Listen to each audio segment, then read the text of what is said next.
মানুষ এই পৃথিবীর শ্রেষ্ঠ জীব, আর এই শ্রেষ্ঠত্বের পিছনে রয়েছে একটা ছোট্ট কারণ, সেটা হলো জিজ্ঞাসা, তার মানে জানার ইচ্ছা। আর মানুষ এই অজানাকে জানার ইচ্ছা থেকেই অগুন্তি আবিষ্কার করেছে। সারা পৃথিবী জুড়েই মানুষ নানান সমস্যার সম্মুখীন হয়েছে, আর এই সমস্যা থেকে বেরিয়ে আসার জন্যই তাকে অনুসন্ধান করতে হয়েছে। এখান থেকেই আসে বিজ্ঞান। আমাদের ভারতবর্ষ কিন্তু এই আবিষ্কার থেকে পিছিয়ে ছিল না। বৈদিক যুগ থেকে বহু মুনি ঋষি দার্শনিক অনেক মতবাদ দিয়েছেন। তাদের মধ্যে একজন ছিলেন ঋষি কাশ্যপ। বর্তমান গুজরাটের দ্বারকায় তার জন্ম হয়। তিনি একবার তার পিতার সাথে প্রয়াগ তীর্থক্ষেত্রে গিয়েছিলেন। সেখানে তিনি দেখলেন রাস্তায় অনেক আতপ চাল ছড়িয়ে আছে।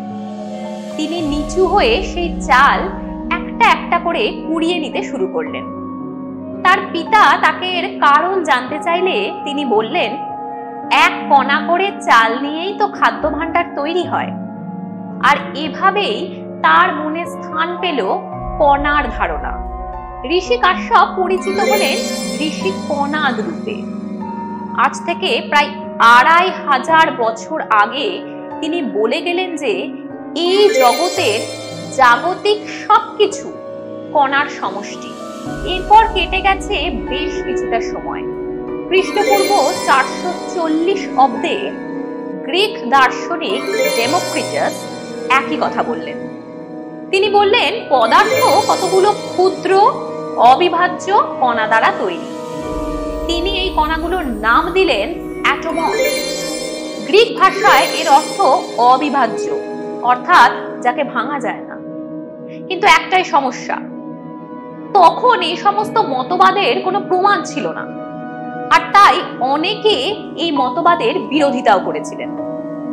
গ্রিক দার্শনিক অ্যারিস্টটল বললেন পদার্থ 4টি উপাদান দিয়ে তৈরি: মাটি, জল, আগুন এবং বায়ু।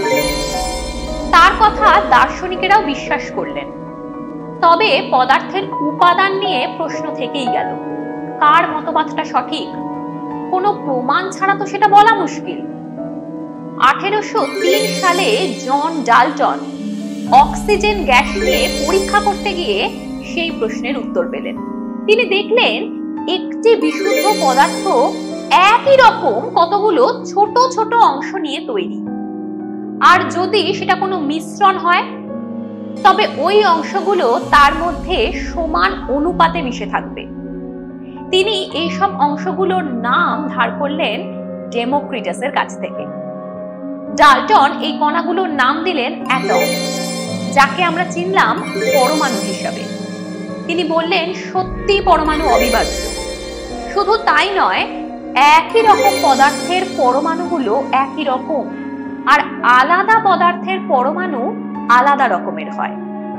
1808 সালে তিনি তার এই মতবাদ প্রকাশ করলেন, আর এভাবেই তৈরি হলো ডাল্টনের পরমাণুবাদ। এরপর বিজ্ঞানের একটা নতুন দরজা খুলে গেল। মানুষ পদার্থকে নতুনভাবে চিনতে শিখল। শুরু হলো নতুন আবিষ্কারের যুগ। এরকম আরো একটা আবিষ্কার সহজ করে দিয়েছিল বিজ্ঞানের এই যাত্রাকে। জানতে চাও কি সেই আবিষ্কার? সেই বিষয়ে জানাবো তোমাদের। তবে তার জন্য তোমাদের চলে আসতে হবে পরবর্তী ভিডিওটায়। চলো তাহলে।